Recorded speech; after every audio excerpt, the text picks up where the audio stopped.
Do you want Hey, to? welcome to the Restaurant Coach Podcast. Oh. It is here for the common restaurant. Hello, everybody. Hello, I'm Donald Burns. This is Bruce Irving, better known as Mr. Smart Pizza Marketing himself. We were just talking. He didn't know I hit the record button, but we were just talking about some of the food shows and stuff going around the country. And that kind of brings me up to a topic. I really think that now I've been going lately, like I head out tomorrow. I fly to Malaga, Spain. I'm speaking at a conference called Salon H&T. Wow. And then I go back in March to Hospitality Innovation Planet and speak. And I'll tell you, and people go, why do you like go all the way around the world to speak? Just because, man, the shows are so amazing in Europe. They're just like really? the content is incredible. The way the speakers are incredible. They have so many speakers, and it's almost like they have huge stages, and it's like a huge presentation, and they're really driven on the educating and learning. So it's like you go, it's like amazing. It's almost like a rock concert. It's really cool. I love going, especially Hospitality Innovation Planet. Those people run like probably one of the best shows in the world. This will be my 6th year going back to they call it HIP. Yeah. And I tell you, man, That's fantastic. like, it's awesome. It's awesome. And I think the shows in the United States have gotten, I don't know, what do we want to say? Lazy? Stale? Stale? Lazy? Yeah. I think you know what happens is, and I understand when you run a expo, right? The goal is you have like 3 different customers. You have speakers, you have vendors, and you have the attendees of the expo. And you need to kind of please all of them, right? If there's not enough attendees, the vendors aren't happy. If there's not good vendors, the attendees aren't happy. Or the same thing with speakers, right? If there's not a good speakers lineup, then the attendees don't feel like they got the value. Because I think the value really comes from a expo, from the speakers and sessions you have. That's where the real tangible value comes. The vendors are a bonus because they're at every show. Right. And if you go to Europe, that's how they focus it. It's all the education, they call them congresses. The educational segment is the forefront of what the drives the shows. And the show, the vendors, the floor is a secondary thing. Yeah. And I think the shows that do the best job mix it up. Yeah. But I think the shows that do the best job really have a really heavy presence on the education, and they really get great speakers to come in, share a message, and give a lot of value. And I don't mean those speakers, and you and I have both seen those people. They get up and it's a 40-minute sales pitch. Yeah. You didn't learn anything. It's just a 40-minute sales pitch about, buy this, buy that, or they tease you along and give you a little hint of it. But then it's like, well, you can sign up for my program.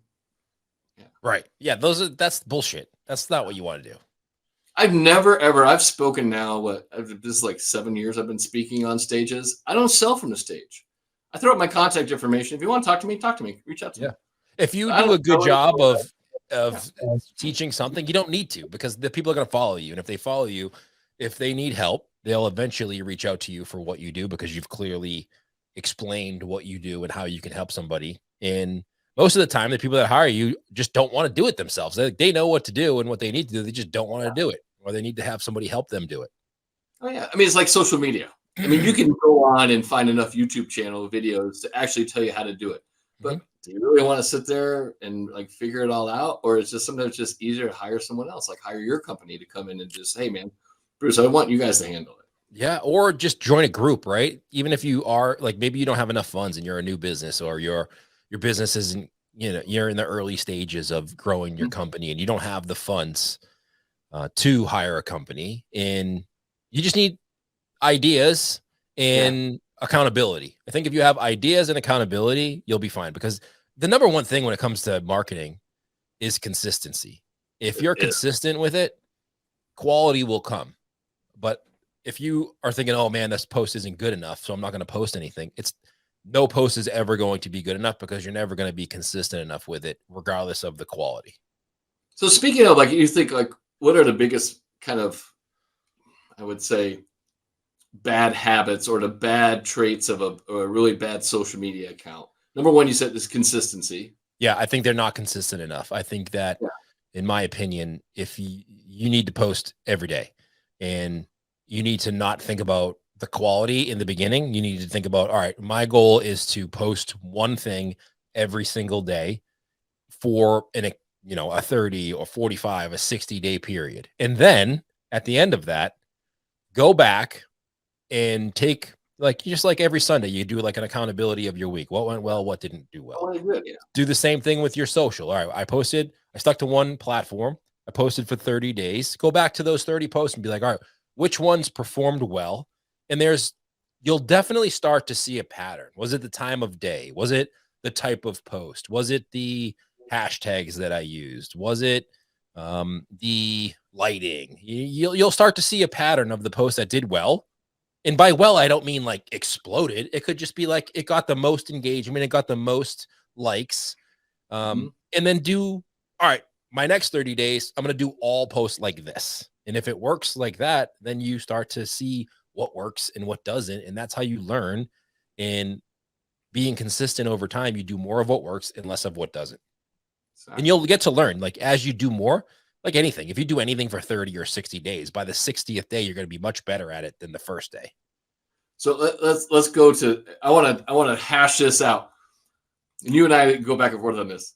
Frequency, how much should you post a day? I mean, the more the better, right? The more the better. Yeah, I'm a big believer. Like I know people like, oh, I posted once a day. Once a day doesn't, that would be like to me telling you like, take a big bucket of pebbles, go down the ocean, take a pebble, throw it in the ocean, and watch how big a splash you make. That's what you're doing by posting one post a day. Yeah, if you have, I always say once a day is the minimum. The minimum, like bare minimum. But listen, it's once a day is better than once a week. Better than nothing. Once a week, you might as well not even do it. Yeah, once a week, you're dead. You're not even. I think it depends on what platform too. Because they all work differently. So specifically Instagram, you could definitely post more. TikTok, you can post more, but the TikTok algorithm works differently. So you could post a video today and get nothing for 2 or 3 days. And then that video could just get into the For You page and take off. So each platform is different. So I think how much you post depends on where you are starting from and what platform you're talking about. And then you got to kind of gauge from there. Like Twitter, you can post 12 times a day on Twitter, and that's just what people do. Oh my God. Well, Twitter's like so fast. I mean, you have to like jump on Twitter fast. If you're on Twitter, man, it's like constant.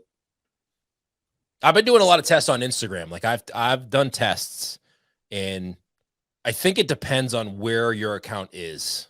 Like my account is pretty established, and I haven't posted on my feed. I don't think I've posted on my feed in a week or two.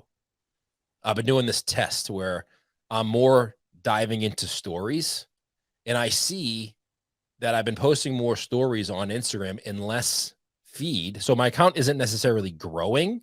Yeah. But it's engaging with my followers that I have currently. So where I am with my account is I don't necessarily need to grow more. I would like to. And obviously the goal is always growth, but I really want to engage with the current followers I have. And I've seen that the feed helps you get out to people who maybe don't know who you are. But if you really dive deep into the stories and post really engaging, good stories, you can see your engagement on that triple or quadruple over a week by doing that. And you'll see your DMs start to go up. You'll see your links to your email list start to go up. You'll see your podcast measures start to go up, because those are the people who really know who you are, and you're engaging with them more versus trying to find new people who don't know who you are. Exactly. Yeah. It's all about, and I kind of have this rule, and it's, best known beats best. Yeah. 100%. Yeah. Someone asked me, and they sent me a message on Instagram. They're like, I hear you talk about social media all the time, and you always say, post and grow your following, but like, why are you growing your following? What's the ROI? And I said, there's no tangible ROI, but the more people who know who I am, the more people who buy from me. And that's the ROI. Like, I can't say if you post once, you're going to get 7 customers, or if you post 4 times, you're going to get specifics. Right. The more people who know who you are, the more opportunities you have to sell. And then I was on another session that you did the recent summit, I think the restaurant summit with Dave. And I was on with Scott Wiener from Scott's Pizza Tours, and he said, you really want local followers. You don't want to have. What's the point of having 1 billion followers if they're not local? And I said, dude, are you fucking serious? Exactly. Yeah, but if you have 1 billion followers, you can sell them anything. I would rather have 1 billion followers. You can monetize that. So, yeah, no shit. Like you could have 1 billion followers. I can monetize that sucker, and I can sell. Hey, would you like to buy this pen? Right. As long as they're like legitimate people, you don't want spam accounts. But if you have 1 million followers on Instagram, it's not going to hurt you. You could figure out a way to sell them something. True. That's true. Yeah. So I think that's a huge thing to think about is like, engagement and reaching more people should always be the goal. So your feed reaches more people. Your stories is where you engage with them. Right. So you got to. How many stories do you recommend doing a day? I don't think there's a set number. I think the minimum would be 6 and space it out, but I don't think there's too many. If they're good, like quality over, like the stories is where the quality comes into play. That's where I think that's the biggest thing is like people post all these stories, but they're horrible. It's like I'm having lunch, and I found a pebble in my salad. It's like, what are you doing, man? Yeah, I think that you need to use the tools that Instagram has inside of that too, like polls, yes or no, stickers, ask questions, anything that can get someone to take action inside of your stories will help reach more people versus just posting a video or posting a photo. And I've seen that when you post links, the engagement drops dramatically. Oh, does it really? When you post links? So if you post a link to your blog post or your website, inside of that, it'll reach like 50% of the people versus not having the link in there and like telling them to go to your bio. Yeah, I always say go to my bio. You're better off doing that versus putting the link in there. And I know everybody has the ability to put the link, but it doesn't mean that you always should. That's good to know. You're getting some hacks here from Bruce. Yeah, listen, these are just experiments. I always say I'm an experimenter, whether the accounts we run or myself or my accounts. I just try things out. And what works or doesn't, I come and share on the podcast and that's it on YouTube. That's what I do. If no one knows Bruce, I hope Bruce has been on my show so many times. I hope you know Bruce by now. But if you ever need to reach out to Bruce, please contact Bruce at smartpizzamarketing.com. He's got the Smart Pizza Marketing podcast too. How many subscribers do you have now? To the podcast? Yeah, quite a few, right? We get like 5,000 listeners per episode. That's awesome. Yeah, that's awesome. So for a pizza pod, it's like 90% pizza. What's the craziest market that people like? I know when you do you do your podcast stats like I can, you can see like where they tune in from. What's like the craziest country you thought like I can't believe people are listening from there? That's a good question. I'd say probably like I'm trying to think of Iceland. Iceland, yeah. I got people. I have some clients in Iceland, actually. Do you really? Like, I think I don't have. I think I did one time. It was a long time ago. I looked at that because you can look at the world map and you can see how many. Yeah, you can see the map where they're watching from. Yeah, I'm really popular. I don't know why, but I'm really popular in Germany. I don't know why. Really? I think my second. So for me, it goes like U.S., Canada, UK, Australia, Thailand for some reason. And then it kind of like breaks up from there. I think the only place I don't have one listener is Greenland. I don't think anybody lives in Greenland. Yeah, that's probably why I don't have any listeners. It's like a big ass island with 0 on it when I look at the map. Greenland. Have you ever been to Greenland and Iceland? No. I do want to go to Iceland. I've never been there though. In the military, I will tell you right now, Greenland and Iceland, the names are deceiving. They're like opposite. Really? Greenland is not green. It's horrible. And Iceland is it's a beautiful, beautiful country. Yeah. I do want to visit Iceland. It's on my bucket list. It's amazing. I love going to Iceland. And I just came out with my my first book, Your Restaurant Sucks, just got translated into Spanish. So I saw that you shared that on Facebook. I saw that. That's congratulations. That's pretty cool. It's really cool. Do you have to, did you have to, because I know you have an audiobook. Did you have to say the audiobook in Spanish? I didn't do the audiobook in Spanish yet. Are you going to do it or are you going to have someone do it? Let's see how the book is received in Spanish for, because I didn't translate it because I don't speak, my Spanish is not that good. Yeah.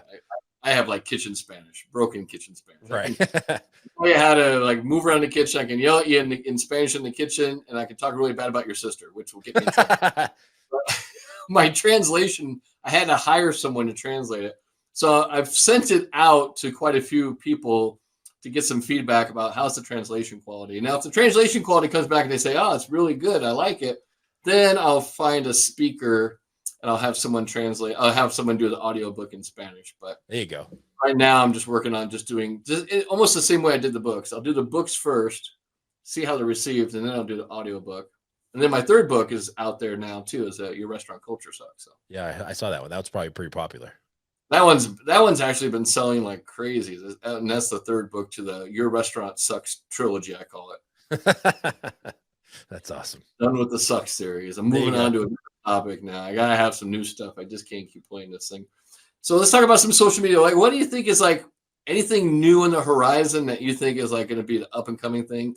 Everyone wants to be, everyone wants to be TikTok. I hear, I think YouTube Shorts. So starting in February, Shorts is trying to, right? I think YouTube Shorts is the only one that has the ability to compete with TikTok. I think it depends on what you're trying to do. TikTok advertising is really, really pretty good right now. And it's you can target, you can swipe up.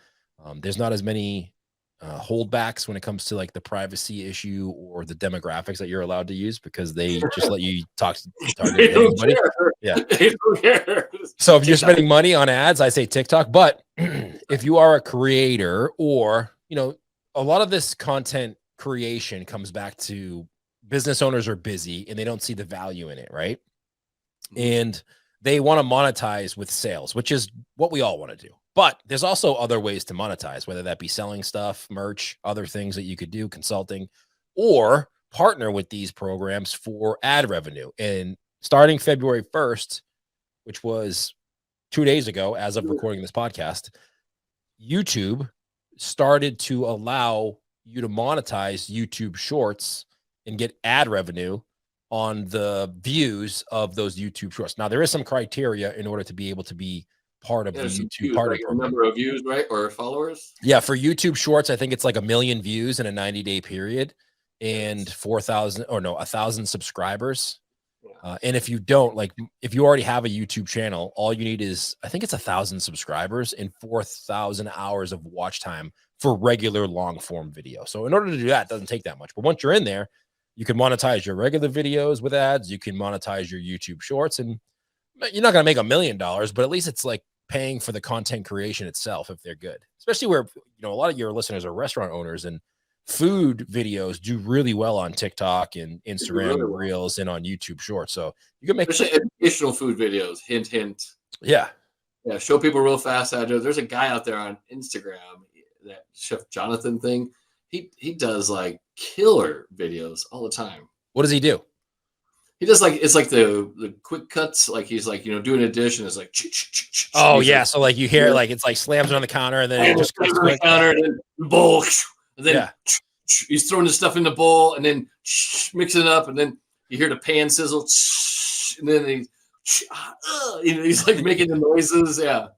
Yeah, it's hilarious. Everybody has the ability to do that in their restaurant. It's just, you got to take the time in order to do it. And, something like that, that's when you bring in the younger folks who may work for you to help you kind of edit, because they know how to use the platforms. They're not really great when it comes to like what moves the needle marketing wise, or what types of content you should create to sell things. But when it comes to like editing things down and how things look when they're done, and if it's going to hold people's attention, they're pretty good about helping you do that. Very cool. Because they know what they watch. They're the ones who watch TikTok and watch YouTube Shorts. So if they look at your video and they're like, that blows, I'll never watch that, you shouldn't put that out there. Don't post it. Yeah. So is that what you use your kids for? 100%. My kids help me edit videos all the time. Like I always because they're better equipped to edit videos faster than I am, or a video editor who does wedding videos, who may do a great wedding video, but it doesn't mean it's going to translate to a TikTok video. Right. Like kids are pretty honest too. They'll tell you like, that part is boring. You need to cut that out. Boring. Cut that out. That thing sucks. Don't do that. Yeah, kids are really honest. They'll know and they tell you. So yeah, my kids are on there all the time and they help me edit videos. Awesome. All right, so let's play a little game, shall we? Let's play a game. Play a little game with you. play a little game with you. We're gonna call this game called In or Out. I'm gonna name off some things, and I want you to just quickly say if you think they're still in, still hot, or and it's out. Okay. Ready? I'm ready. Snapchat. In. Still in? It's in depending on how you use it. Kids are definitely using Snapchat to communicate with each other. So I wouldn't, if you go to your kids, right, and they are definitely sending each other Snapchat, so it is not out yet. Okay. All right. Twitter. For a local business, I think it's out. For Yeah. you and I, in. Yeah, because that's where I get a lot of connections with media on Twitter. Yeah, if you're looking to, be a consultant, a coach, or a marketing company, or just like grow your brand as the business owner, not the business itself, I think that Twitter's a great place for that. And Twitter's a great place to like learn You're stuff. trying to build that brand and you get some national recognition. Yeah. Twitter's where all the media people hang out. I don't think you're going to get a customer from Twitter to go and like, see your posts. But definitely, like you said, in network, like you'll be able to talk to people on Twitter that you wouldn't be able to on Instagram or TikTok. All right. LinkedIn. People say it's in, but I'm out on it. You're already out? I'm out. I only have so much. I only have so much bandwidth, and where I want to spend my time. I know that if I was to dive into LinkedIn, I would probably be able to make it work. But for what I want to post and who I want to talk to, LinkedIn's a big time suck. Yeah. You know what I don't like about LinkedIn is that, I think it's great for businesses, like for my business, for like consulting and stuff like that. 100%. It's great for that. But it's also a thorn in my side because everyone who connects with me is like some marketer who wants to show me how to grow my Instagram feed or wants to show me how to get 50 more calls per day. I'm like, dude, if I could do 50 more calls a day, I would, but I can't. So why are you spamming me with all this stuff? And the number one thing I hate about LinkedIn, as soon as they connect with you, you automatically get that email right away, the in-mail right away. Speaking of that, I'm going to open up my LinkedIn right here. They send you some crap right away. I mean, they don't even, dude, it's like, it would be like going on a date and saying, hey, you want to get in bed together? Can you see that? I have like 75 messages I haven't even opened in my inbox. Yeah. And they're all like, hey, let me show you how you can grow hey, you want to reach out? You want to do some, let me show you how to market better. You're better off sending me a smoke signal than a LinkedIn message on LinkedIn. But also too, it's like a lot of times I want to say, have you read my bio? I always so I get these ones like on LinkedIn. Hey, let me show you how you can grow your restaurant, and get more people coming to your restaurant. I said, do you understand? Did you read my bio? I don't have a restaurant. I'm a restaurant coach. I'm not a restaurant.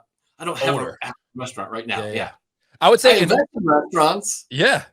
I'm an investor in some restaurants. I'm a silent investor in the restaurants. I don't like play with them. They ask me for advice. I'll give them advice if they ask me. But most of the time when I work with like my private group, I'm just an investor. I would say in order of importance, right? If you would say, Bruce, list the order of importance for social media. If you're a restaurant owner, I would say Instagram is number one, YouTube Shorts today, TikTok, Facebook, LinkedIn, Twitter. There you go. That's how I would spend my time. And I wouldn't do them all. I would try to be the best at one or two of them. So in or out, Instagram stories. 100% in. 100% in. Yeah, I think more people should be in. So of the three, stories, reels, or posts, rank them. So post, throw right in the trash. Right. You should never do a post. Right now, if you're listening to this, the only content I would create for Instagram would be reels, because that's the only type of content that's going to be able to have you reach potentially more people than follow you. So that's going to grow your account. And stories is where you convert those followers into loyal customers, friends, followers, whatever it is. They're going to the people who view your stories and the ones that consistently view your stories, those are the ones that you can convert into customers pretty easily. All right. Facebook ads.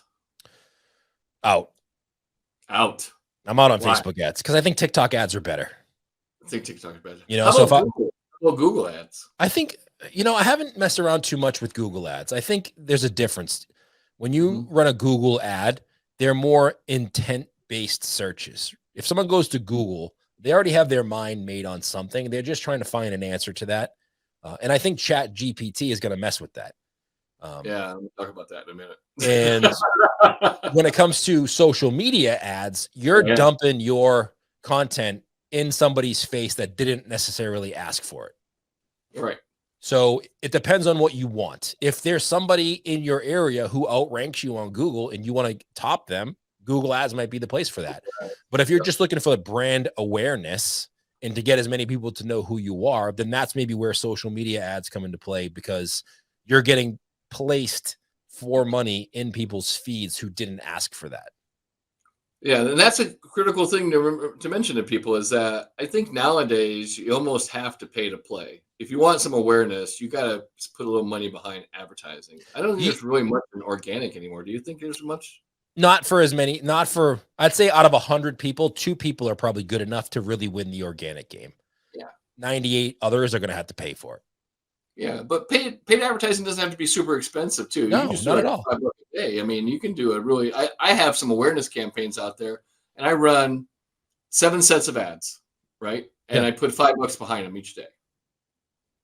And they see, like, my market is a super targeted niche, and they'll see one ad every 7 days, and then it repeats one ad every 7 days. And how much are you spending on that? $5 a day. Yeah, so that's affordable. It's super affordable. And all it does is just keeps me nudged out there, restaurant coach, restaurant coach, restaurant coach. Because that's really what awareness is about. It's just making people aware of who you are. 100%. Like, the more people, the Costanza method, that's what I call that, right? The more people who know who you are, the more people are going to be aware of what you do and how you do it. And it's like when they think of pizza, they think of you, or if they think of tacos, they think of you. It's just being around. The other alternative to that is, like, I think if you don't have a lot of time to consistently create content, ads is a way to do that, because you can consistently be placed in front of people's feeds who wouldn't know who you are because you're not creating consistent content on the side. Exactly. Yeah. Perfect. All right. And you already said TikTok ads. Definitely in. 100% in. I think you have a few months left before they start to become what Facebook ads have become now. They're pretty inexpensive. They're really good targeting, but a lot of people are becoming more aware of that there are TikTok ads out there, and they're messing around with them. How about mailers? I think mailers have their place. I don't know if I would invest like all my marketing dollars in that, but it depends on where your business is. Where your business is. If I'm in a big metropolitan, I got a pretty tight network or a neighborhood, I might do it there. Right? Or if you're new to the neighborhood, social media is a longer game. You're not going to open up and then be like, all right, I'm going to post to Instagram and everybody's going to know who you are. You may want to send out a mailer for 2 to 3 weeks to get like that Costanza method going, moving them to your social. So that way you can do both at the same time and they're aware of who you are, because you kind of bombarded them in the beginning of opening. Very cool. Billboards. I mean, I don't leave my house, so I don't know the last time I looked at a billboard.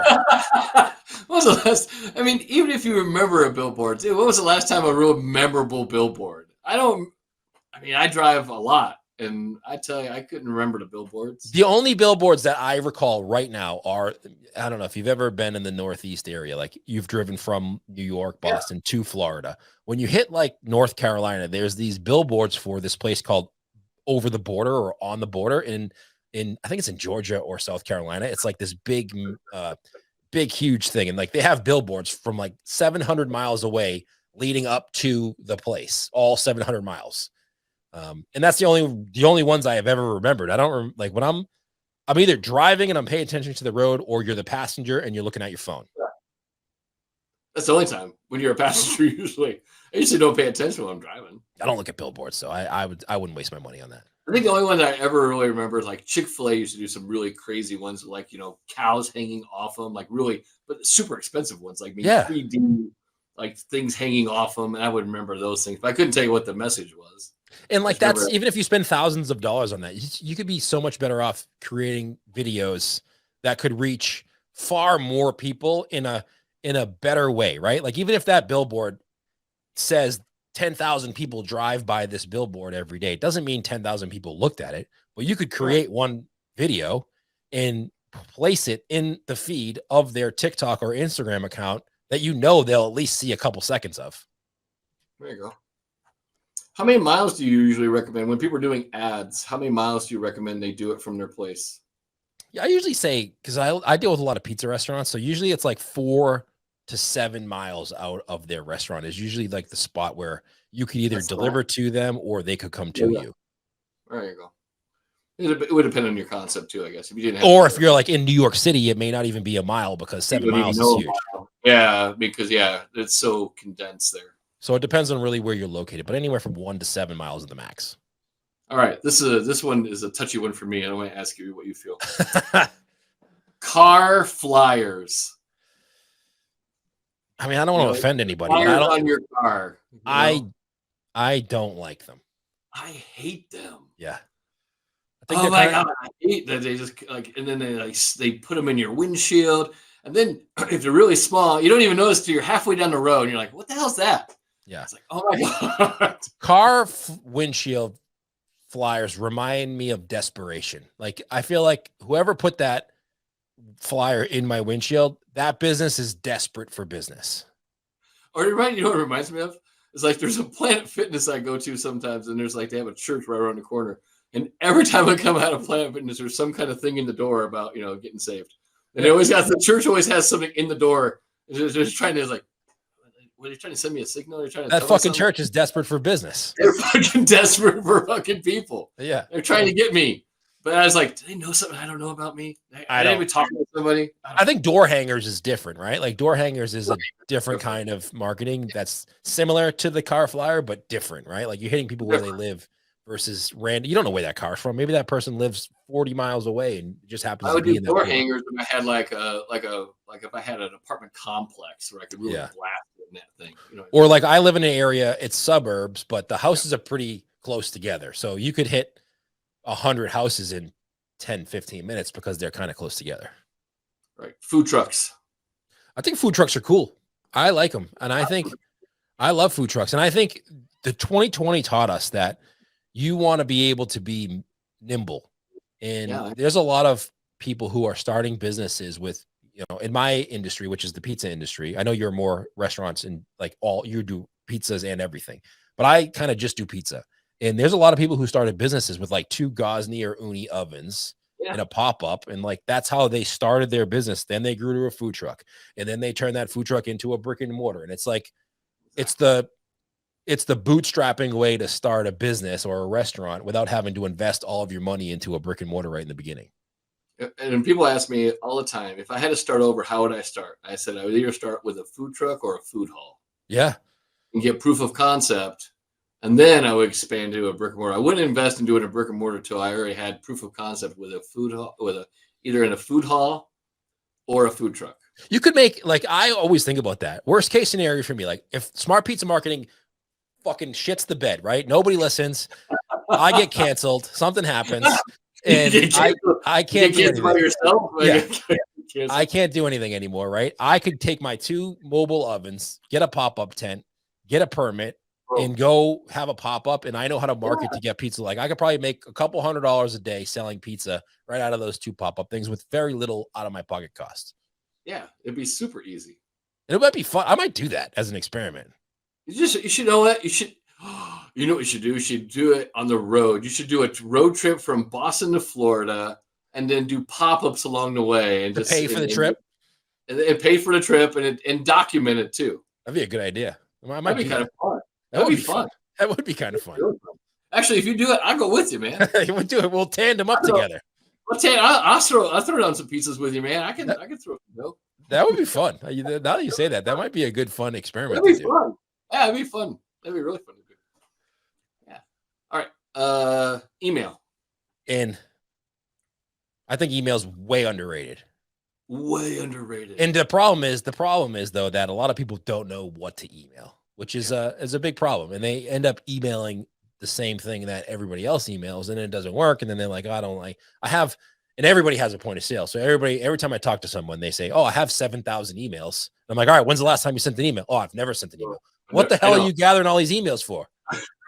No, I had someone the other day like that. I have a client has a bagel place, and how many emails? I got 7,000 emails. When did you email them? Oh, I haven't emailed him. What do you mean you haven't emailed him? I almost want to reach through the Zoom and like choke him out. Like, oh my God, dude, you're sitting on a gold mine. It ain't Bitcoin. Like, it's not going anywhere. You don't have to, like, if you use them, they don't go away. Just keep using them. Just keep using them. So I think what do you usually recommend? Like when people, like you said, people don't know what to email. What are some easy topics? I'd say follow up. The first thing you should do is follow up with your existing customers. Every time someone orders from you, if you really don't know what to send, you can start with follow up. Follow up for reviews, follow up for how your order was, follow up for repeat guests. Like, you could set up a sequence pretty easy to get somebody to give you feedback on how the experience was, and then follow up with them to get them maybe to order where they would order once a month. If you can just bump that up to twice a month, you just doubled your revenue. Right. That's really easy way to start. And then go subscribe to some other emails. Like, sometimes you got to steal from some folks. And I don't mean like copy and paste, but if you know that there's a really busy shop that's near you that you like going to and they have an email list, sign up for their email and see what they're sending. Sometimes you need inspirations from other industries and other businesses to kind of give you an idea of, all right, they seem to be working pretty well. I'm going to subscribe to their email list. Let's see what they're emailing out, what their cadence is, what the sequence is like, what they're putting in their email, and like kind of see if you can steal any of that for your email. I usually have like my clients, I have them set up. We do like an email template, almost like a newsletter template. It's like, and I always have them email once a week. So the template's always like news, like whatever's happened in the news, could be whatever, like news flavor, new pizza of the week, pizza of whatever. And then we usually do a spotlight, usually a guest spotlight or a team member spotlight or a community spotlight, something that showcases that we're connected with people. That's our focus. And then we usually do some kind of mention about our loyalty program. Yeah. Then we usually always sell a gift card, because you always sell gift cards. And then there should be whatever your strong call to action is, whatever your primary call to action is, like order online, make reservations, Yeah. I love that. That's an easy, super, boom, boom, boom, boom. And then to have that thing, most of the things repeat every week. Yeah. You just kind of change out a couple of spots, and that's it. And the more you do it, the more people will get used to, hey, that email's coming out on Thursday at 1:00 or whatever time it is. Well, you got to, just like your posting, you got to be consistent on it. Yeah. And there's no too many emails. I could email them. I love unsubscribes. I'm gonna be honest with you. I love when people, because that means they're never going to buy from you anyway. Just get off my list, because I pay for how many people are on my list. So if you're going to unsubscribe because I sent you an email with words, then you're not going to buy anything from me. So get off my list. I don't want to pay for you. Yeah. That's the same way I feel. What's a good email provider do you like? You have a couple that you mentioned on your podcast, right? Yeah, there's like Aweber. MailChimp is free. If you use MailChimp and you have under 1,000 subscribers, MailChimp's free. The only thing that you can't do with it is, if you have the free plan, you can't schedule out. So you have to just hit the send button yourself. But they have templates, which are really nice, that you can make a template, which is I think cool. MailChimp is the easiest one to start with. Yeah, definitely. If you want to get a little bit more sophisticated, like there's ConvertKit, which I use, which is a good one, Aweber, but a lot of your point of sale systems have email in there, and that's who I really think you should use. And if you have a point of sale system that doesn't have some sort of email in there, get a new point of sale system. Right. Because that's the easiest way to do it, when it's like, all right, the customer orders online, it's already in your, right away. It's just way easier than, exporting your list, importing it to MailChimp. It gets a little complicated that way. All right. Ghost kitchens. I think they're great. I love ghost kitchens. I think they're a great way to test. Not only are they a great way to test out new items, right? Like, I know a lot of people who have a pizza shop and they're like, you know what? I want to sell salads, but what I don't want to do is I don't want to add salads to my menu, and then 3 people order them, and then I'm stuck with those fucking 3 people ordering salads, and they complain when I take the salad off. So set up a ghost kitchen online where you have salads. It's the same thing you're going to do anyway, but you have it under a different brand. And if it does well, then you just kind of suck it into your main brand and incorporate it. If you had to pick, like, give me the top 4 ghost kitchen like cuisines or types of food that you think do the best. I'd say right now, pizza obviously does good. Salads, chicken sandwiches is hot. Yeah. Burgers. Hot. Probably burgers, like Mr. Beast Burger. Do you know who that is? Yeah, he's the biggest YouTuber. Barstool Sports has a pizza Ghost Kitchen. I actually interviewed the company who works with Mr. Beast and Barstool and top creators to create these Ghost Kitchen brands. And, you know, if you are looking at a Ghost Kitchen, maybe doing something like that, like you could use the brand of Mr. Beast Burger and have it, and you just cook the food for him in your kitchen and you get 40% of the revenue. That's awesome. It's a great way, especially so whenever there's a talk of recession, the number one thing I've been telling people is take a lesson from COVID is like, don't put all your eggs in one basket, have some alternative revenue streams ready. So that way, if one well dries up, you know, 100%. You're not sitting on the sidelines going, what the fuck, right? It's like, I agree 100%. And that's why I go back to like having 1 million followers, even if they're not locals, is not a bad thing, because I know many pizza shops who, when COVID hit and the world closed down, they started to create kits, and they were sending these mail kits across the country to their followers on social media. And these local businesses who had 400 local followers, which was great when everything was open, when those 400 people couldn't come into their restaurant, had no way to get a message out to anybody. Yeah. And no revenue stream, nothing. They closed. All those businesses end up closing. Yeah. All right. Third-party delivery. See, you're getting me here. I don't use it myself, and I know why restaurants hate it, but I know a ton of people who have converted to third-party delivery because it's just so hard to find drivers right now, because all the drivers and people are working for those third parties. Right. So I think it sucks, and I would rather it not be around, but it is around, and there's not much we can do about it. So how can you leverage it for your business to make it work? Exactly. Plant-based meats. My daughter's a vegetarian, by the way. So, and I know a couple of vegan pizzerias who are 100% vegan, which is interesting. Yeah, I have quite a few of my clients are actually vegan. So I mean, listen, there's obviously a market out there for it. Do I eat it? No, but just because I don't eat it, doesn't mean I don't think it should be around. So if you have a market for it and you think that there's customers asking you for it, then I don't think it's a bad thing. I tried, I think the last time I was at a pizza place, they had a bunch of like the plant-based stuff or the protein-based crust, like the chicken crust. Yeah. It's like the big things I saw, you know, people going that keto kind of lifestyle.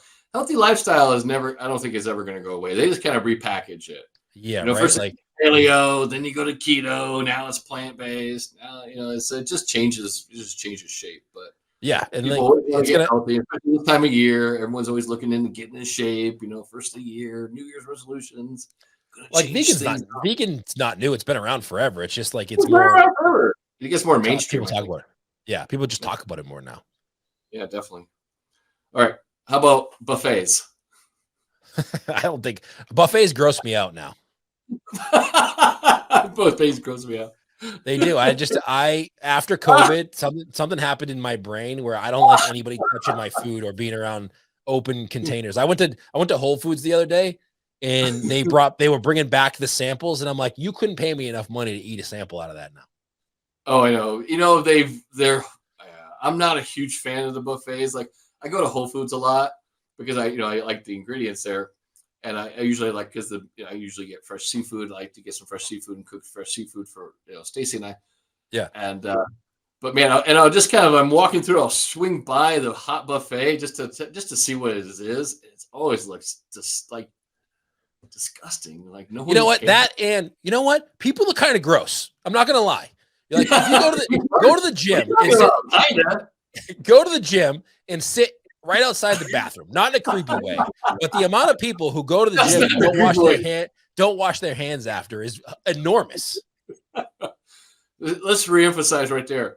If you're gonna stalk people at the bathroom of the gym, don't do it in a creepy way. Bruce just said that. Like, don't sit inside the bathroom staring at people like intensely. Do it outside in like in an incognito way. Yeah. All right. How about those restaurants, those theme restaurants? And you've heard the name restaurants, you know, like Hooters, Twin Peaks, Tilted Kilt. What do you think of those places? See, I have 3 daughters, and I won't go to those places because I can only imagine, like, I want to and listen, I know that the people who work there choose to work there. They're not forced to work there. So But I wouldn't want my daughters to work in a place like that, so I just don't go to places like that. I see them on a decline. I think they're kind of on the way out. I Well, think didn't that's Hooters just close? Didn't Hooters go out of business? I think they did actually. I think they either went out of A lot business of or they're those big rebranding. chains have gone out. You know, a lot of them are rebranded and like it's sold out and stuff like that. I think it's such a outdated concept. I think, especially as we move more towards, you know, Me Too movement Yeah. and kind of just, you know, diversity in our society and stuff like that. We just want to kind of like get away from some of this stuff. Number one thing is the food is horrible. You know, Nobody goes there for the food though, right? Nobody goes there for the food, but I was just like, yeah. But then it's like I was like you though. Like my daughter's like 26, almost 27. And then it's like if I go there, I just can't. It's just like makes me feel like a creepy old man. And I don't How can I come home and look my daughters in the face? I don't want to be got home that from guy. Hooters? You know, I don't want to be that guy. I don't want to be the guy sitting there going, no. Yeah, I couldn't do it. What was Chris Rock's joke? He always says, "Your only job as a dad is to keep your daughter off the pole." You know, don't make her a stripper. That's your job as a dad. Just keep her like that. All right, Clubhouse. I mean, I deleted the app off my phone a long time ago. So now Twitter wants to do audio rooms, right? I think that you're better off doing audio rooms on Twitter because at least there's people. I'd rather do them on Twitter myself because I'm on Twitter. Clubhouse, it just seems like it's and you and I both know quite a few people still do Clubhouse quite a bit. Sean Walchef, who we both know. Every time he says join me on Clubhouse, I'm like, what for? Like, dude, let's do Twitter. We had a discussion on Twitter about this. He says, what for? Why don't you just do it on Twitter? And I'm like, I'm in. And he's like, yeah, let's do it. But no one ever got back to anybody. I just don't have the app on my phone. It's like that was a company that very much was a COVID company where COVID happened. Nobody could leave. Everybody who wanted to talk to people, it just happened at the right time where they came out with Clubhouse and everybody couldn't go anywhere and they wanted to communicate. And it just was like the right place, the right time. And now that it's over, it's over. Done. Clubhouse is dead. Yeah. There's no reason for it. No reason for it. All right. And then as a matter of fact, if you ask me to do a Clubhouse, I'm unfriending you everywhere. All right. Note to self. Never ask Bruce to do Clubhouse. Never ask Bruce right there. I'm writing this down so I don't forget. And then the last one. Detroit style pizza. I love it. So it's still in? I mean, listen, it's not as in as it was a year ago, but it's still delicious. What do you think is the next? So, like, I always like. There's always like new pizza styles. What's the next pizza style that's going to be out there? What is your prediction? You look into your crystal ball right now, and Bruce says the next upcoming pizza style will be. I think we're styled out. I think we absorbed all the styles of pizza that you could possibly have. I think now it's going to be all right. Let's not try to recreate a style. Let's try to perfect what we do and make it really, really good. Because I think there's a lot of different, like my New York style is always going to be my favorite. I like New York style because you can eat it often, and Detroit style tastes great, but you can't eat it every day. It's too much cheese. It's not like the healthiest pizza in the world. But New York style to me is always going to be the classic. It's always going to be like, if you can do a really good New York style pizza, I trust you to make me any kind of pizza. Really? Ooh, that's the litmus test right there. Yeah, because if you fuck that up, it's 3 ingredients. It's dough, sauce, and cheese. You can't do that. I'm certainly not letting you make me anything else. You're out. Yeah. Okay, you're on the Clubhouse list. That's it. So is that gonna be like when your daughters start dating? Is that gonna be like the rule? Like the guy's gonna have to come in and make a pizza? That should be your kind of like application. Like you gotta make me a pizza. If I like the pizza, you can go with my daughter. If not, get out. Get the fuck out before I kill you. I don't want to make it that easy. You don't want to make it that easy? I don't. Yeah, like I don't think I'm gonna invite him in my house at all. You're not gonna invite him in your house at all. You're not allowed in my house till you guys get engaged. Like when you guys get engaged, then you can come in my house. I don't want to meet. How old's your older daughter? She's 21.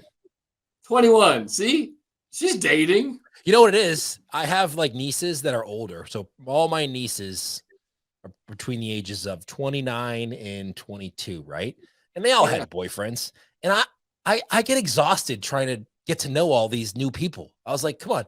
I don't want to know anybody. I don't want to meet anybody of your boyfriends until like you're gonna get married. When you're gonna get married, then bring them over to my house and I'll get to know them. Then they're in the circle of trust. Yeah, like I get to know them, I like them. You break up, and then I was like, I got these stupid pictures on my phone of all of us together, and he's not even part of the equation anymore. He's texting me because he's upset. It's embarrassing. I don't want to deal with that. I don't know what to do. The guy's texting me, like your old boyfriend's texting me. He wants to know if I can help him out, get back together with you. I'm like, I'm lost here. I don't know. I can't do it anymore. I can't do it. I'm out. I would say I was out too. Yeah. Perfect. Bruce, always a pleasure talking to you, my friend. It's always you need to contact Bruce. Always get a hold of him at smartpizzamarketing.com. You have another podcast too, don't you? Yeah, but I kind of archived it for now. I'm too busy with the Smart Pizza Marketing. So I love that one. That's a great one. If you want to, sometimes I'll throw what I would throw on the podcast over on my YouTube channel, Smart Pizza Marketing. So go follow that, and you can kind of find extra content about marketing there too. So follow Bruce on YouTube channel. Yeah. Follow his podcast. Anywhere you listen to podcasts, it's Smart Pizza Marketing. It's everywhere. That's right. It's a global sensation. Thank you, Donald. This is always fun coming on and hanging with you. Always great talking to you, my friend. If you have any questions, please, you can always reach out to Bruce, smartpizzamarketing.com. If you need to get a hold of me, you can always reach me at therestaurantcoach.com. If you want to send me an email, you can always reach me at donald@therestaurantcoach.com. We try to make it easy for us to get a hold of people around here. And until then, everyone have a fantastic day. See ya.